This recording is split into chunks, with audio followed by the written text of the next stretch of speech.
इस हफ्ते हुए गाजा पीस समिट के दौरान अमेरिकी राष्ट्रपति डोनाल्ड ट्रंप और फ्रांस के राष्ट्रपति इमैनुअल मैक्रों की हैंडशेक ने दुनिया भर में सुर्खियां बटोरी। ना नीतियों के कारण बल्कि ताकत के प्रदर्शन के कारण दोनों नेताओं ने पूरे 26 सेकंड तक एक दूसरे का हाथ थामे रखा। खींचतान हुई, मुस्कान थी और पकड़ बदलने के साथ जो सोशल मीडिया पर डिप्लोमेसी इन WWE स्टाइल के रूप में चर्चा में रही।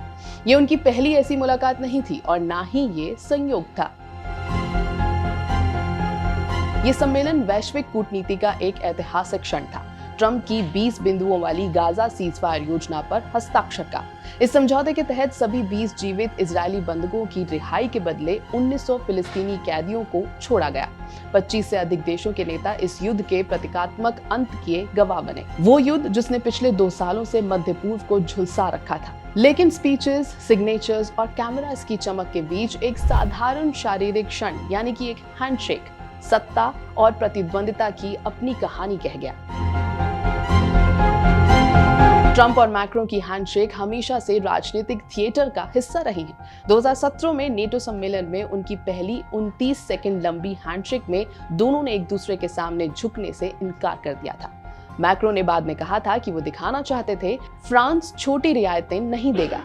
ट्रंप अपनी कसी हुई पकड़ और बांह खींचने की तकनीक के लिए जाने जाते हैं। इसे वे ताकत और नियंत्रण का प्रदर्शन मानते हैं। अंतर्राष्ट्रीय सम्मेलनों में जहां हर इशारा मायने रखता है, हैंडशेक एक मौन वार्ता बन जाता है। बॉडी लैंग्वेज विशेषज्ञों का कहना है कि ट्रंप जैसा नेता हैंडशेक की मजबूती और लंबाई को प्रभाव डालने का तरीका मानते हैं। ज्यादा देर तक हाथ थामे रखना दूसरे को या तो झुकाने या बराबरी करने पर मजबूर करता है, यानी ये इरादों की एक छोटी परीक्षा होती है।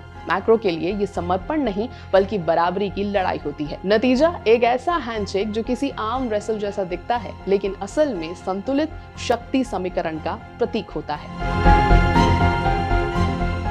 सोमवार के शांति सम्मेलन में इस हैंडशेक का समय बेहद अहम था। ट्रंप ने अभी घोषणा की थी कि ये पूरे मध्य पूर्व के लिए एक नया और सुंदर आरंभ है। मैक्रो की फ्रांस ने इस सौदे में यूरोपीय समर्थन जुटाने में अहम पुल का काम किया था। दोनों नेताओं की वो जोरदार हैंडशेक सैकड़ों कैमरों में कैद हो गई और उसने एक स्पष्ट संदेश दिया। मतभेदों के बावजूद दोनों ही नेता क्षेत्र के भविष्य को आकार देने में केंद्रीय भूमिका निभा रहे हैं।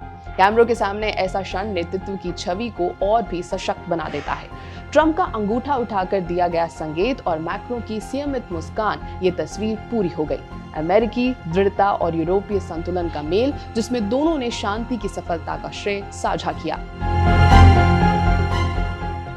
असल में वो 26 सेकंड का हैंडशेक ना दोस्ती थी और ना ही कंपटीशन।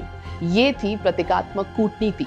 दो नेताओं के बीच एक मौन समझौता, जिन्हें पता है कि आधुनिक कूटनीति में दिखावट भी नतीजों जितनी ही प्रभावशाली होती है। ये हैंडशेक अपने पहले जैसी ही ये याद दिलाती है कि वैश्विक राजनीति में कभी-कभी व्यक्तित्व, हाव-भाव और आत्मविश्वास किसी शांति दस्तावेज से भी ज्यादा कुछ कह जाते हैं।